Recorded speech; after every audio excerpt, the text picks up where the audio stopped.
Bismillahirrahmanirrahim. Assalamualaikum warahmatullahi taala wabarakatuh. Alhamdulillahi rabbil alamin. Wassalatu wassalamu ala sayyidina Muhammad wa ala alihi wa sahbihi ajma'in. Amma ba'. Rabbi syrah li sadri wa yassir li amri wahlul 'uqdatam min lisani yafqahu qawli.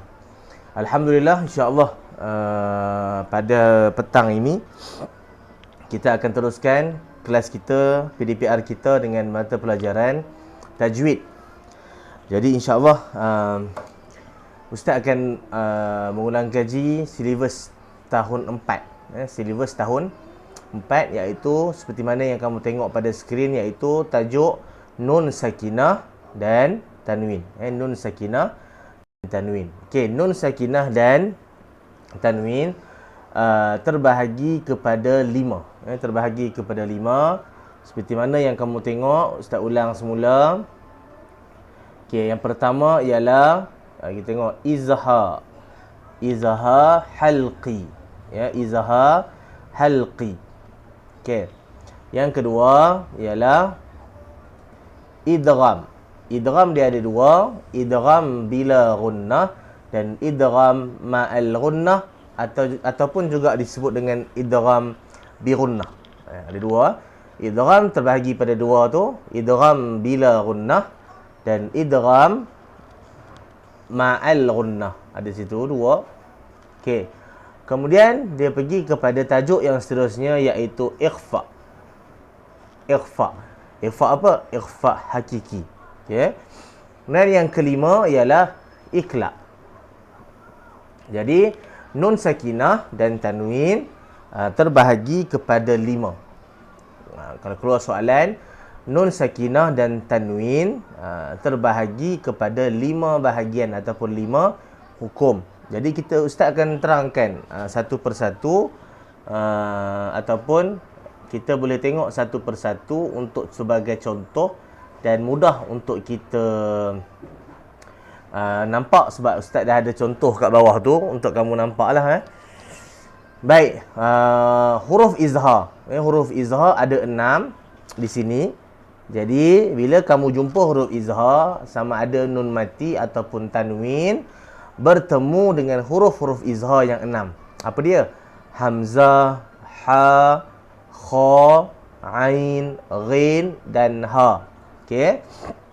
Yang itulah hukum izhar halqi. Kita tengok pada contoh yang di atas ni, kita tengok yang paling mudah kita tengok di sini ya. Okey, man amana. Man amana. Man amana.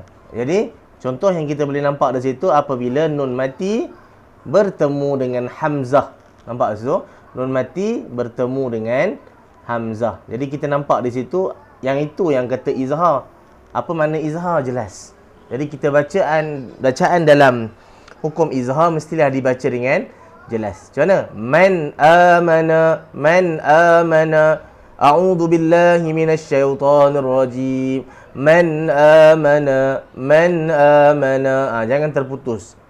Tapi kebanyakan kadang-kadang murid bila baca izhar, dia terlalu nak menjaga jelas tu sehingga terputus suara. Izhar dia tak boleh man dia man amana man huwa min hadid. Macam dalam suratul Fatihah, siratal ladzina an'amta alaihim. Itu contoh izhar. Jadi kamu boleh jelas dari situ apabila nun mati. Kenapa disebut nun mati dan tanwin? Bila nun mati ataupun tanwin bertemu dengan huruf-huruf izhar, maka hendaklah dibaca dengan jelas. Contoh seperti mana yang di bawah itulah. Itu izhar halqi. Yang kedua, kita tengok pada idgham ma'al gunnah. Idgham ma'al gunnah pula bacaan dengung, ataupun disebut juga idgham bi gunnah. Dua-dua boleh. Tak ada masalah. Idgham ma'al gunnah boleh, idgham bi gunnah pun boleh. Sama sahaja. Jadi huruf-huruf idgham ma'al gunnah ialah yang kita tengok di sini. Huruf dia ialah ya, waw, mim dan nun. Jadi 4 huruf ni adalah termasuk dalam hukum idgham ma'al gunnah. Jadi bila kita jumpa nun mati ataupun tanwin bertemu dengan salah satu huruf, sama ada ya ataupun waw, ataupun mim, ataupun nun, maka bacaan dia hendaklah dibaca dengung. Kita tengok contoh pada kalimah yang di bawah. Contoh di bawah. Okey, faman ya'mal. Yang dimaksudkan idgham ialah memasukkan. Apa yang dikatakan masuk? Memasukkan ke dalam huruf ya. Sebab tu kita dengar bunyi berserta dengan dengung. Faman ya'mal. Ataupun contoh yang kedua kita tengok di bawah tu, saya tunjuk bawah. Mimma. Jadi idgham ma'al gunnah dia ada 4 huruf.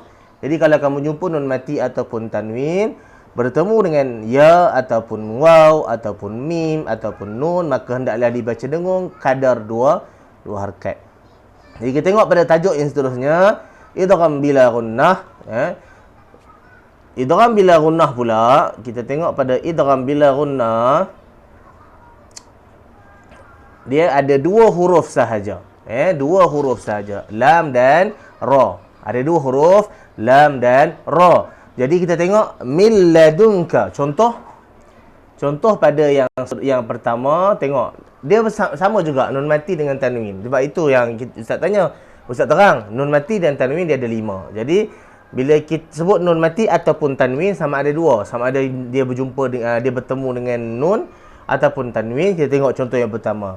Min ladun, nun mati bertemu dan selepasnya ada huruf lam. Jadi itulah idgham bila gunnah. Macam mana nak baca? Min ladunka. Nampak? Tu kita baca. Tapi idgham bila gunnah sama juga memasukkan, sama macam idgham ma'al gunnah. Tapi yang bezanya ialah idgham ma'al gunnah dengung, idgham bila gunnah tidak dibaca dengan dengung, hanya memasukkan ke dalam huruf lam ataupun ra. Jadi kita boleh nampak min ladunka khairul lak. Okey. Tengok pada contoh yang seterusnya, iaitu tajuk ikhfa hakiki. Ikhfa hakiki yang paling banyak lah, banyak huruf dia, iaitu ni kita tengok sini, huruf dia ada 15. Ta, dal, ta, qaf, kaf, bawah tu kan, ta, jim, zal, sin, shin, sad, dha, ta, za, fa. Ada 15. Fikir sama. 1 ta, 1 dal, 2 ta, 3 qaf, 4 kaf, 5 sa, 6 jim, 7 zain, 8 sin, 9 shin, 10 sad, 11 dad, 12 ta sebut dah tadi. Za dah 13, dan zal dan fa. Itu cukuplah 15 huruf ikhfa hakiki. Sama juga kaedah dia apabila dia bertemu dengan huruf-huruf, apabila nun mati ataupun tanwin bertemu dengan huruf-huruf ikhfa, maka itulah nun mati ataupun tanwin bertemu dengan ikhfa, maka itulah yang disebut ikhfa hakiki. Kita tengok contoh yang ada di sini. Tengok contoh ikhfa. Okey tu, min dunih, nun mati bertemu dengan dal. Min qablih, nun mati bertemu dengan qaf. Nampak? Jadi itu an salatihim.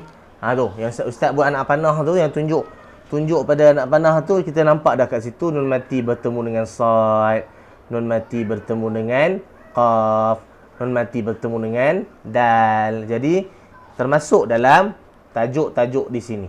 Jadi kita nampak huruf-huruf tu ada, bila nun mati ataupun tanwin bertemu dengan huruf-huruf tu, maka itulah ikhfa. Saya ulang kaji balik.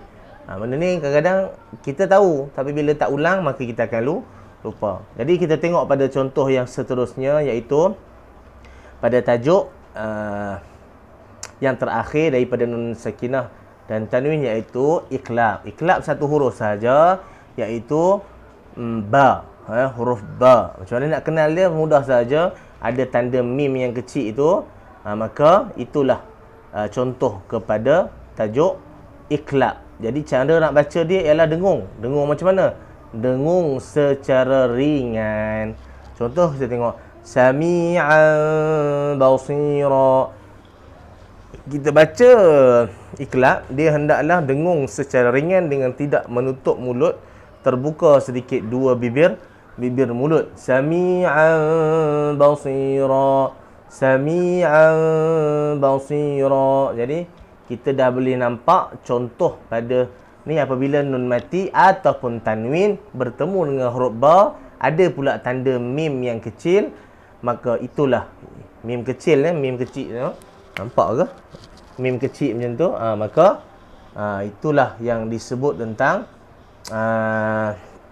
hukum iklab. Jadi untuk nun sakinah dan tanwin, ulang kaji untuk silibus tahun 4. Ustaz ulang sekaligus ni sebab kamu dah belajar dah. Cuma Ustaz ulang balik, refresh balik. 5 tajuk ni kita akan belajar kalau ikut masa ada jam 4 lagi. Jadi Ustaz ulang balik untuk persiapan dalam kamu nak menghadapi peperiksaan ni. Mungkinlah ada soalan-soalan yang macam ni, mana kita nak tahu dalam periksa tilawah ataupun soalan-soalan tentang tajwid lah. Jadi berkaitan dengan tajwid.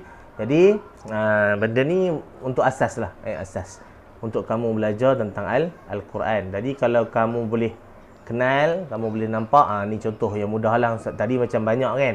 Jadi yang ni kita boleh nampak huruf-huruf dia. Tengok, izhar, halqi, idgham ma'al ghunna, idgham bila ghunna, iklab dan ikhfa. Jadi masing-masing ada huruf-huruf dia. Bila ada huruf-huruf dia, kita boleh faham lah. Dia berkaitan tentang nun dan tanwin. Bila nun dan tanwin atau tanwin bertemu dengan huruf-huruf yang kamu tengok pada bawah ni, dia ni huruf-huruf ni mengikut tajuk, maka sesuailah dengan hukum yang diletakkan. Jadi asas untuk kita faham hukum ni dengung, hukum ni jelas. Jadi itu sahaja untuk hari ini. Jadi Ustaz harap kamu faham dengan ulang kaji yang Ustaz terangkan tentang hukum nun sakinah dan tanwin. Jadi tugasannya Ustaz akan maklum dari segi mencari kalimah-kalimah setiap pada tajuk tu hanya 2 contoh sahaja. 2 contoh sahaja. Tapi Ustaz tak naklah kamu buat semua ini. Ini buat tajuk izhar 2 contoh, idgham ma'al ghunnah 2 contoh, dan idgham bila ghunnah 2 contoh. 3 je ni. Izhar halqi, idgham ma'al ghunnah dan idgham bila ghunnah. Setiap satunya kamu tulis pada buku tulis. Setiap satu contoh, izhar 2 contoh, idgham ma'al ghunnah 2 contoh, dan idgham bila ghunnah 2 contoh. Tapi tak nak contoh yang Ustaz bagi tadi cari contoh yang lain. Jadi cukup sekadar tu. Saya harap penerangan Ustaz ini dapatlah memudahkan kamu untuk ingat kembali ataupun ada yang lupa apa yang telah kita belajar. Yang baik dan yang sempurna datang daripada Allah, yang lemah daripada Ustaz sendiri. Aku qauli hadza wa astaghfirullahal azim li wa lakum. Assalamualaikum warahmatullahi taala wabarakatuh. Jadi jalankan dengan amanah, teruskan dalam melaksanakan tugasan yang telah diberikan oleh guru supaya kamu dapat belajar di rumah dalam keadaan baik dan sempurna. Assalamualaikum warahmatullahi taala wabarakatuh.